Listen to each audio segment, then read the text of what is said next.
ये कहानी एक ऐसे लड़के की है जो अपने घर के लिए दिन रात मेहनत करता है। कासिम, एक सादा जीवन जीने वाला नौजवान, अपने परिवार के लिए एक नए सफर पर निकल जाता है। इस सफर में उसकी मुलाकात होती है जैनब से, जो अपने अब्बा की मिट्टी के बर्तनों की दुकान संभालती है और बच्चों को तालीम देती है। ये कहानी मेहनत, हिम्मत और एक गहरे रिश्ते की है, जो दिखाती है कैसे सपने मुश्किलों से लड़कर पूरे होते हैं। एक शहर के एक छोटे से मोहल्ले में कासिम रहता था। एक 22 बरस का नौजवान, जिसका दिल बड़ा था पर जेब छोटी। उसके अब्बा किसान थे, मगर जमीन का टुकड़ा इतना छोटा था कि 2 वक्त का खाना भी मुश्किल से मिलता। बारिशें कम होने से फसलें सूख रही थीं और घर का खर्च चलाना मुश्किल हो गया था। कासिम ने सोचा, अगर घर का बोझ हल्का करना है तो सफर करना होगा। उसने एक पुराना थैला उठाया, उसमें कुछ कपड़े, एक धारी शाल और थोड़ी सी रोटी डाली। अपने अब्बा के पुराने घोड़े बादल को साथ लिया, जो अब भी मजबूत था, और सफर पर निकल पड़ा। कासिम का मकसद था काम ढूंढना, कुछ पैसे कमाकर घर लौटना और अपने अब्बा अम्मी का सहारा बनना। सफर आसान नहीं था। कासिम रातों को पेड़ों के नीचे या छोटी सरायों में सो जाता। दिन में वह घंटों चलता, बादल के साथ धूल भरे रास्तों पर। रास्ते में वह छोटे मोटे काम करता, कभी किसी किसान के खेत में गेहूं की बाली काटने में मदद करता, कभी किसी सराय में बर्तन साफ करता। उसका चेहरा सादगी से भरा था और आंखों में एक सपना था, अपने घर को बेहतर बनाने का। कासिम को यकीन था कि मेहनत और हिम्मत से वह अपने परिवार को मुश्किलों से निकाल सकता है। रास्ते में उसे कई मुसाफिर मिले। कोई ताजिर था जो मसाले और कपड़े ले जा रहा था। कोई गवैया था जो अपनी धुनों के साथ गांव गांव घूमता। कासिम उनकी बातें सुनता, उनके किस्से उसके दिल को छूते। एक बूढ़ा मुसाफिर, जिसके पास एक लंबी दाढ़ी और पुरानी पगड़ी थी, ने कासिम से कहा, बेटा, सफर सिर्फ मंजिल तक नहीं ले जाता, यह दिल को भी नई राह दिखाता है। कासिम ने उसकी बात को दिल में बिठा लिया और अपने सफर को और जोश के साथ जारी रखा। कासिम का सफर उसे एक दूसरे शहर ले आया, जहां के बाजार रंग बिरंगे थे। हवा में मसालों की खुशबू, कपड़ों की दुकानों की चहल पहल और मिट्टी के बर्तनों की ठनक सुनाई देती थी। लोग अपनी दुकानों पर मिट्टी के घड़े, कपड़े और तरह तरह के सामान बेचते। बाजार के एक कोने में एक छोटी सी दुकान थी, जहां जैनब के अब्बा उस्ताद करीम मिट्टी के बर्तन बनाते और बेचते। उस्ताद करीम के हाथों में जादू था। वो मिट्टी को ऐसे गूंथते कि हर घड़ा, घड़ा और प्याला एक कला का नमूना बन जाता। वह दिन भर दुकान पर काम करते और शाम को मोहल्ले के बच्चों को पढ़ाते, उन्हें लिखना, गिनती और कुछ पुरानी कहानियां सिखाते। जैनब, उनकी 19 साल की बेटी, दुकान पर अपने अब्बा का हाथ बटाती। वह सुबह बर्तनों को सजाती, खरीदार से बात करती और शाम को बच्चों को पढ़ाने में मदद करती। जैनब के घर में दौलत नहीं थी, मगर इज्जत थी। वह अपने अब्बा की तरह समझदार थी, पर उसके दिल में एक बेचैनी थी। वह कुछ बड़ा करना चाहती थी, शायद अपने अब्बा की दुकान को और बड़ा करना या बच्चों को ऐसी तालीम देना जो उनकी जिंदगी बदल दे। मगर शहर की छोटी सी जिंदगी उसके सपनों को रोके रखती थी। वह अक्सर दुकान के बाहर बैठकर मुसाफिरों के किस्से सुनती और उनके सफर की बातें उसके दिल को छू जाती। एक दोपहर जब सूरज की गर्मी बाजार को थाम रही थी, कासिम शहर के बाजार में आया। उसके कपड़े धूल से भरे थे और बादल थकान से धीमा चल रहा था। वह उस्ताद करीम की दुकान के पास रुका, जहां जैनब एक घड़ा पानी से भर रही थी। कासिम ने अदब से कहा, बहन, थोड़ा पानी मिलेगा? मेरा घोड़ा और मैं दोनों थके हुए हैं। जैनब ने मुस्कुराकर घड़ा आगे किया और कहा, मुसाफिर हो ना? कहाँ से आए हो? कासिम ने अपने शहर और सफर का जिक्र किया, कैसे वह अपने अब्बा अम्मी के लिए काम ढूंढ रहा है, कैसे रास्ते में मुश्किलें आईं और कैसे वह हार नहीं मानता। जैनब उसकी बातों में डूब गई। उसने पहली बार किसी ऐसे शख्स से बात की जो अपने घर के लिए इतना कुछ कर रहा था। कासिम ने दुकान के पास कुछ देर बैठकर उस्ताद करीम से बात की। उस्ताद ने उसकी सादगी और मेहनत देखी और कहा, बेटा, अगर काम चाहिए तो मेरी दुकान पर हाथ बटा दो। थोड़ी मजदूरी मिल जाएगी और सराय में रहने का इंतजाम भी हो जाएगा। कासिम ने झट से हाँ कर दी। वह दिन भर मिट्टी के बर्तन उठाता, दुकान साफ करता और रात को पास की सराय में सो जाता। जैनब अक्सर उससे बात करती, कभी बर्तनों की बनावट पर, कभी बच्चों की तालीम पर और कभी सफर के किस्सों पर। दोनों की बातें अब रोज का हिस्सा बन गईं। एक दिन जैनब ने उसे अपना बनाया हुआ प्याला दिखाया, जिस पर फूलों का नक्शा था। कासिम ने तारीफ की, ये तो जैसे जादू है, तुम्हारे हाथों में हुनर है। जैनब ने शर्माकर नजरें झुका लीं। दोनों के बीच एक रिश्ता बन गया, न प्यार का, न दोस्ती का, बल्कि एक ऐसा रिश्ता जो दिल से दिल तक जाता था। शहर का बाजार हर दिन एक नया रंग दिखाता। सुबह सुबह मसाले बेचने वाले अपनी आवाज लगाते, कपड़ों की दुकानों पर औरतें सादियों का रंग चुनती, और बच्चे मिट्टी के खिलौनों के पीछे भागते। एक कोने में एक बूढ़ा शायर अपनी शायरी सुनाता, जिसे सुनकर लोग ठहर जाते। कासिम को बाजार का ये माहौल पसंद था। वह कभी कभी जैनब के साथ बाजार घूमता और दोनों वहां के रंगों और आवाजों में खो जाते। एक दिन बाजार में एक छोटा सा मेला लगा, जहां रंग बिरंगे झंडे, मिठाइयों की दुकानें और नाच गाने का माहौल था। कासिम और जैनब मेले में गए। एक गवैया अपनी बांसुरी बजा रहा था, और उसकी धुन सुनकर जैनब की आंखें चमक उठीं। उसने कासिम से कहा, कासिम, तुम भी कोई धुन गुनगुनाओ ना। कासिम ने शर्माकर मना कर दिया, मगर उसने जैनब को अपने शहर की एक कहानी सुनाई, जिसमें एक लड़का अपने परिवार के लिए पहाड़ चढ़ गया था। जैनब ने ध्यान से सुना और बोली, तुम्हारी कहानियां हम बच्चों को पढ़ानी चाहिए, ये उनके दिल को छू जाएंगी। कासिम ने हंसकर कहा, तो तुम मुझे अपने बच्चों के साथ पढ़ाने दे दो। जैनब ने मुस्कुराकर हामी भरी। एक शाम एक मुसाफिर ने कासिम को खबर दी कि उसके शहर में उसके अब्बा बीमार हैं।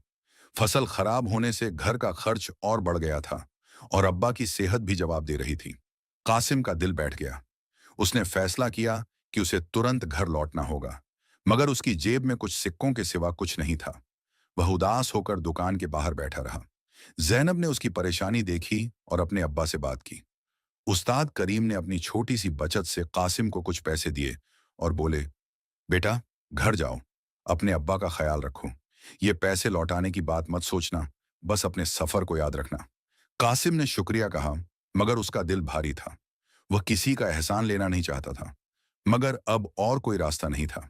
शहर से उसके शहर का रास्ता एक घने जंगल से गुजरता था, जहां चोर और जंगली जानवरों का डर था। कासिम ने बादल को तैयार किया और सफर शुरू किया। रास्ते में वह सावधान रहा, हर आवाज पर चौकन्ना हो जाता। एक रात जब वह एक पेड़ के नीचे रुका, चोरों ने उस पर हमला कर दिया। कासिम ने अपनी लाठी उठाई और हिम्मत से लड़ा। उसने दो चोरों को भगा दिया, मगर तीसरा चोर उसकी पीठ पर वार कर गया। कासिम का थैला और पैसे छिन गए और वह जख्मी होकर जमीन पर गिर पड़ा। दर्द से उसका शरीर कांप रहा था और उसका दिल टूट रहा था। वह सोचने लगा कि शायद उसका सपना अधूरा रह जाएगा। कासिम की खबर शहर पहुंची जब एक मुसाफिर ने उस्ताद करीम को बताया कि जंगल में एक नौजवान जख्मी पड़ा है। जैनब ने तुरंत कहा, अब्बा, ये कासिम हो सकता है, हमें उसे ढूंढना होगा। उस्ताद करीम ने मोहल्ले के कुछ लोगों को साथ लिया और जंगल में गए। उन्होंने कासिम को एक पेड़ के नीचे जख्मी पाया। उसका चेहरा पीला पड़ गया था। उसे शहर वापस लाया गया। जैनब ने दिन रात उसका ख्याल रखा। उसने उसके जख्मों पर मरहम लगाया, उसे गर्म सूप पिलाया और उसका हौसला बढ़ाया। मुसाफिर, हार मत मानो, उसने कहा। जिंदगी के रास्ते में ठोकरें लगती हैं, मगर हिम्मत से सब ठीक हो जाता है। कासिम के दिल में शर्मिंदगी थी। उसने जैनब से कहा, मैं तुम्हारा और तुम्हारे अब्बा का एहसान कैसे चुकाऊंगा? मेरे पास तो कुछ भी नहीं बचा। जैनब ने मुस्कुराकर जवाब दिया, मुसाफिर, ये दिल का रिश्ता है, एहसान नहीं। तुम अपने अब्बा को ठीक करो और अपना सफर पूरा करो, यही मेरे लिए काफी है। कासिम के जख्म धीरे धीरे भर गए। उस्ताद करीम ने उसे एक नया थैला दिया, जिसमें कुछ रोटियां, कपड़े और एक छोटा सा प्याला था जो जैनब ने बनाया था। उस्ताद ने कहा, बेटा, सफर में रुकावटें आती हैं, मगर दिल में हिम्मत हो तो हर रास्ता आसान हो जाता है। कासिम ने शहर के लोगों का शुक्रिया कहा और अपने शहर के लिए निकल पड़ा। अपने शहर पहुंचकर उसने अपने अब्बा का इलाज करवाया। उसने कुछ दिन खेतों में काम किया और अपने अब्बा को सेहतयाब किया। कासिम का दिल अब बदल चुका था। वह न सिर्फ अपने घर के लिए मेहनत करता, बल्कि दूसरों के लिए भी कुछ करना चाहता था। उसने फैसला किया कि वह जैनब के शहर वापस जाएगा। वहां पहुंचकर उसने उस्ताद करीम की दुकान पर काम शुरू किया। वह दिन में बर्तन बनाता और शाम को जैनब के साथ बच्चों को तालीम देता। कासिम ने बच्चों को अपनी सफर की कहानियां सुनाई और जैनब ने उन्हें गिनती और पढ़ना सिखाए। दोनों का साथ बच्चों के चेहरों पर मुस्कान लाता था। कासिम ने जैनब के शहर में कई महीने बिताए। वह अब सिर्फ एक मुसाफिर नहीं था, बल्कि शहर का हिस्सा बन चुका था। उस्ताद करीम ने उसे मिट्टी के बर्तन बनाने की कला सिखानी शुरू की। कासिम के हाथ शुरुआत में कांपते, मगर जैनब की हौसला अफजाई ने उसे हिम्मत दी। एक दिन उसने एक छोटा सा घड़ा बनाया, जो थोड़ा टेढ़ा था, मगर जैनब ने उसे देखकर ताली बजाई। कासिम, ये तुम्हारा पहला घड़ा है, इसे दुकान पर रखेंगे, उसने हंसते हुए कहा। कासिम ने शर्माकर सर झुका लिया, मगर उसके मन में एक नई उम्मीद जगी। शहर के बाजार में एक बड़ा मेला आने वाला था, जिसमें दूर दूर से ताजिर और लोग आते थे। उस्ताद करीम ने फैसला किया कि इस बार उनकी दुकान को और बड़ा करना है। जैनब ने सुझाव दिया कि वे कुछ खास बर्तन बनाएं, जिन पर फूलों और पत्तियों के नक्शे हों। कासिम ने इस काम में हाथ बटाया। वह दिन रात उस्ताद करीम के साथ चाक घुमाता और जैनब बर्तनों पर नक्शे उकेरती। मेले के दिन उनकी दुकान सबसे अलग दिखी। लोग उनके बर्तनों की तारीफ करते और जल्दी ही सारे बर्तन बिक गए। उस्ताद करीम ने कासिम और जैनब की पीठ थपथपाई। तुम दोनों ने मेरी दुकान को नया रंग दिया। मेले के बाद कासिम और जैनब ने बच्चों को तालीम देने का काम और बड़ा किया। उन्होंने मोहल्ले के और बच्चों को बुलाया और एक छोटा सा मकान किराए पर लिया, जहां वे रोज पढ़ाई करते। कासिम ने बच्चों को अपने सफर की कहानियां सुनाई। कैसे उसने एक नदी पार की, कैसे उसने एक बूढ़ी औरत की मदद की और कैसे उसने चोरों का सामना किया। बच्चे उसकी कहानियां सुनकर जोश में आ जाते। जैनब ने उन्हें पढ़ना और गिनती सिखाई और कुछ पुरानी कहानियां भी सुनाई। बच्चों के माँ बाप ने उनकी तारीफ की और धीरे धीरे उनका स्कूल मोहल्ले में मशहूर हो गया। एक दिन कासिम को खबर मिली कि उसके शहर में उसकी अम्मी की तबीयत भी खराब हो गई है। उसे फिर से घर लौटना था। इस बार उसके पास कुछ पैसे थे, जो उसने दुकान पर काम करके कमाए थे। जैनब ने उसे एक नया प्याला दिया, जिस पर उसने एक छोटा सा फूल बनाया था। ये अपने साथ रखना, उसने कहा, ताकि तुम्हें हम याद रहें। कासिम ने मुस्कुराकर प्याला लिया और अपने शहर के लिए निकल पड़ा। इस बार जंगल का रास्ता और खतरनाक था। बारिश ने रास्तों को कीचड़ में बदल दिया था और बादल की चाल धीमी हो रही थी। कासिम ने एक रात एक गुफा में ठहरने का फैसला किया। वहां उसे एक बूढ़ा हकीम मिला, जो जड़ी बूटियां इकट्ठा कर रहा था। हकीम ने कासिम की कहानी सुनी और उसे कुछ जड़ी बूटियां दी। ये अपनी अम्मी के लिए ले जाना। कासिम ने उसका शुक्रिया अदा किया। रास्ते में उसने एक और मुसाफिर को देखा, जो भटक गया था। कासिम ने उसे सही रास्ता दिखाया और बदले में उस मुसाफिर ने उसे कुछ रोटियां दी। अपने शहर पहुंचकर कासिम ने अपनी अम्मी का इलाज करवाया। हकीम की जड़ी बूटियों और कुछ पैसे से उनकी सेहत सुधरने लगी। कासिम ने अपने अब्बा के साथ खेतों में काम किया और घर को फिर से संवारा। मगर उसका दिल अब जैनब के शहर में था। वह उस्ताद करीम की दुकान, जैनब की मुस्कान और बच्चों की हंसी को भूल नहीं पाया। उसने फैसला किया कि वह वापस जाएगा और इस बार वह सिर्फ काम करने नहीं, बल्कि कुछ बड़ा करने की सोचेगा। जैनब के शहर लौटकर कासिम ने देखा कि उस्ताद करीम की दुकान अब और बड़ी हो गई थी। मेले की कमाई से उन्होंने एक नया चाक खरीदा था और जैनब ने कुछ नए नक्शे बनाए थे। कासिम ने उस्ताद करीम के साथ बर्तन बनाने का काम और सीखा। उसने एक दिन एक बड़ा घड़ा बनाया, जिस पर उसने जैनब की मदद से एक तारा उकेरा। घड़ा इतना खूबसूरत था कि एक ताजिर ने उसे तुरंत खरीद लिया। जैनब ने कासिम को गले लगाया और कहा, तुमने तो मेरे अब्बा को भी पीछे छोड़ रख दिया। कासिम ने हंसकर जवाब दिया, ये सब तुम्हारी और उस्ताद की बदौलत है। जैनब का सपना अब और साफ हो रहा था। वह चाहती थी कि उनकी दुकान न सिर्फ शहर में, बल्कि दूर दूर के बाजारों में मशहूर हो। उसने कासिम और उस्ताद करीम से बात की कि वे अपने बर्तनों को बड़े ताजिरों तक पहुंचाएं। कासिम ने सुझाव दिया कि वे एक बड़ा बाजार चुनें, जहां वे अपनी दुकान का सामान ले जा सकें। उस्ताद करीम ने इस विचार को पसंद किया और तीनों ने मिलकर एक मंसूबा बनाया। वे अपने सबसे अच्छे बर्तनों को चुना, जिन पर जैनब ने खास नक्शे बनाए थे। कासिम ने अपने सफर के तजुर्बा से सीखा था कि ताजिरों से कैसे बात करनी है, और उसने जैनब को सौदेबाजी की कुछ तरकीबें सिखाईं। एक दिन कासिम और जैनब एक बड़े बाजार में गए, जो उनके शहर से कुछ कोस दूर था। वहां उन्होंने अपनी दुकान लगाई। जैनब के बनाए नक्शों ने सबका ध्यान खींचा। एक बड़ा ताजिर उनके पास आया और बोला, ये बर्तन तो अनोखे हैं, मैं इन्हें अपने शहर ले जाऊंगा। उसने बर्तनों की अच्छी कीमत दी और जैनब की आंखें खुशी से चमक उठीं। कासिम ने देखा कि जैनब का सपना अब सच होने की राह पर था। वापस शहर लौटकर जैनब ने अपने अब्बा को सारी बात बताई। उस्ताद करीम ने फक्र से अपनी बेटी की पीठ थपथपाई और कहा, बेटी, तुमने मेरे सपने को भी सच कर दिखाया। कासिम ने मुस्कुराकर कहा, उस्ताद, ये जैनब की मेहनत और हिम्मत का कमाल है। उस रात तीनों ने दुकान के बाहर बैठकर चांद को देखा और जैनब ने कहा, कासिम, तुमने मेरे सपनों को पंख दिए। कासिम ने जवाब दिया, और तुमने मेरे सफर को मंजिल दी। कासिम और जैनब ने बच्चों को पढ़ाने का काम और जोश के साथ शुरू किया। उन्होंने अपने स्कूल में और बच्चों को बुलाया। अब उनका स्कूल सिर्फ पढ़ना और गिनती तक सीमित नहीं था।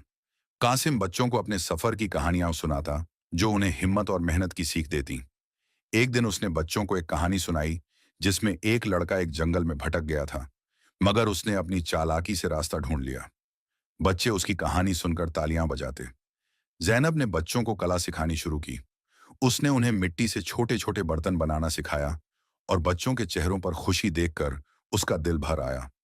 एक दिन एक बच्चे ने जैनब से पूछा, जैनब दीदी, क्या हम भी बड़े होकर तुम जैसे बर्तन बना सकते हैं?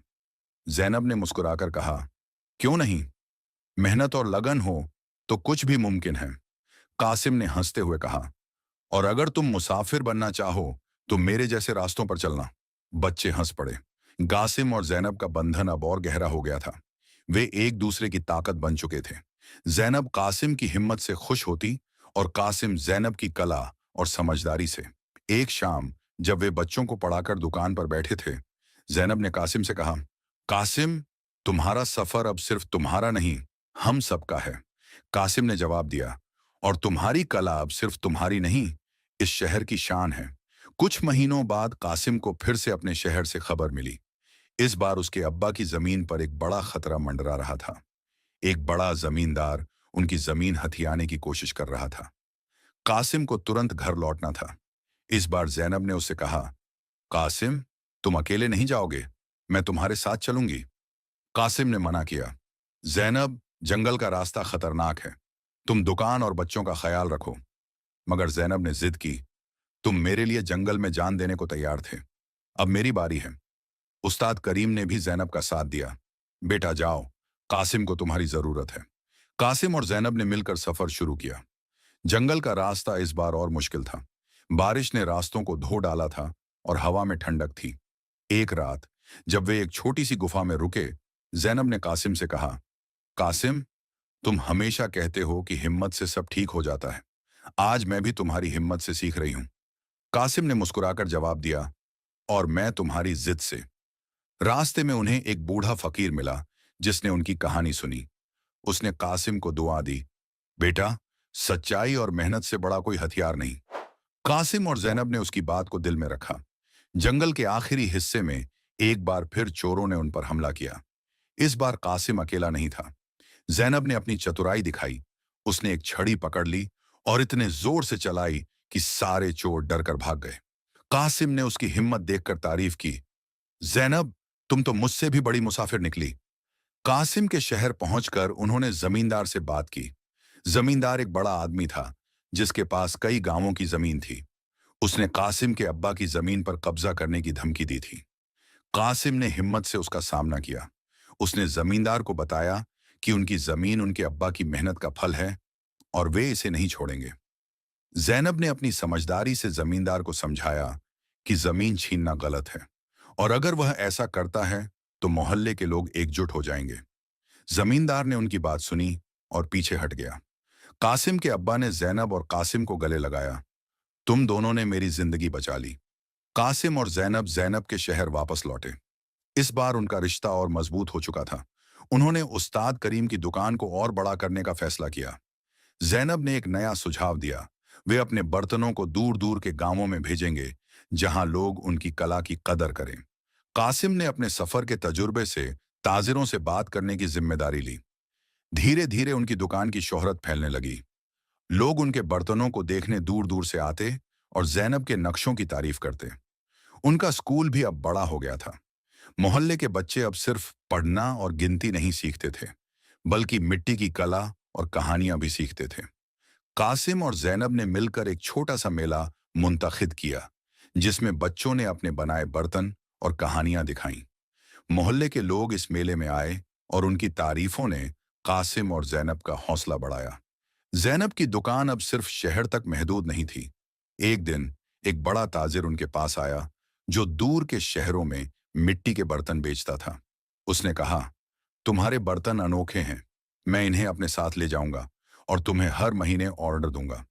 जैनब और कासिम ने उसकी पेशकश कबूल की। उन्होंने उस्ताद करीम के साथ मिलकर और बर्तन बनाए और जल्दी ही उनकी दुकान की शोहरत कई शहरों तक फैल गई। कासिम ने भी अपने सपनों को नया रूप दिया। उसने फैसला किया कि वह अपने शहर और जैनब के शहर के बीच एक तिजारत का रास्ता बनाएगा। वह अपने शहर के किसानों से अनाज ले जाता और जैनब के शहर में बेचता। बदले में वह जैनब के बर्तनों को अपने शहर ले जाता। इस तरह दोनों शहरों के बीच एक नया रिश्ता बना। कासिम अब सिर्फ एक मुसाफिर नहीं था, बल्कि एक ताजिर भी बन गया था। जैनब ने अपने स्कूल को और बड़ा करने का मंसूबा बनाया।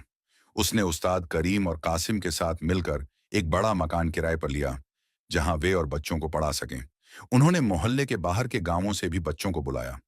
जैनब ने बच्चों को न सिर्फ पढ़ना और गिनती सिखाई, बल्कि उन्हें मिट्टी की कला और कहानियां भी सिखाईं। कासिम ने बच्चों को अपने सफर की कहानियां सुनाई और उन्हें बताया कि मेहनत और हिम्मत से कोई भी सपना पूरा हो सकता है। एक दिन जब कासिम और जैनब स्कूल के बाहर बैठे थे, एक बच्चे ने पूछा, कासिम भैया, आप इतना सफर करते हो, कभी थकते नहीं? कासिम ने मुस्कुराकर जवाब दिया, थकान तो आती है, मगर जब जैनब जैसे लोग साथ हों तो हर रास्ता आसान लगता है।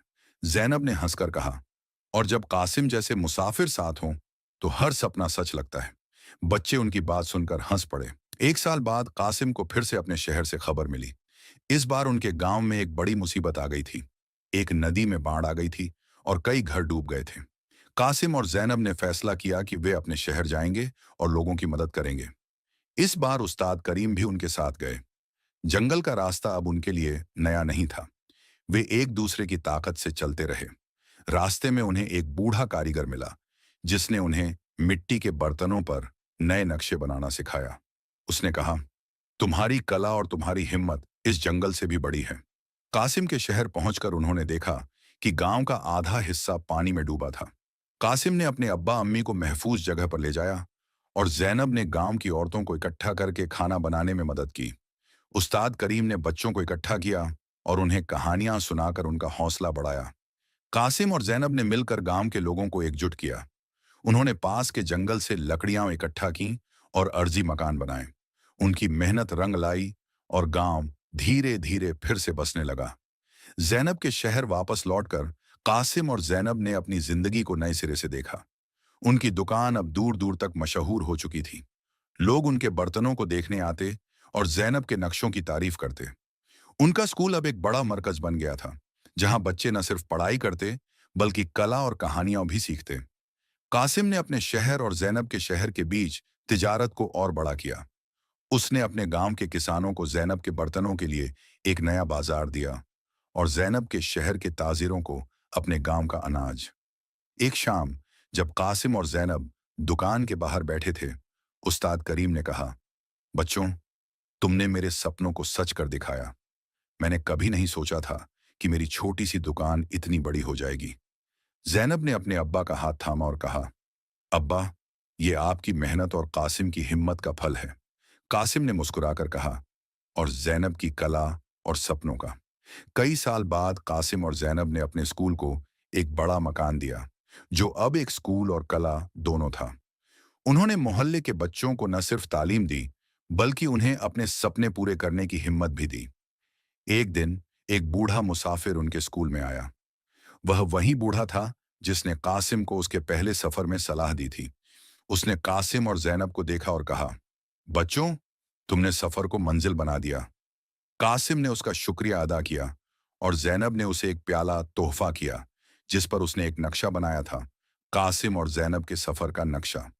कासिम और जैनब की कहानी हमें सिखाती है कि मेहनत, हिम्मत और एक दूसरे का साथ कितना बड़ा बदलाव ला सकता है। चाहे रास्ते कितने भी मुश्किल हों, अगर दिल में सपना हो और साथ में सच्चा रिश्ता, तो हर मंजिल हासिल की जा सकती है। उनकी कहानी यह दिखाती है कि जिंदगी का असली मोल मुश्किलों से लड़ने और दूसरों के लिए कुछ करने में है।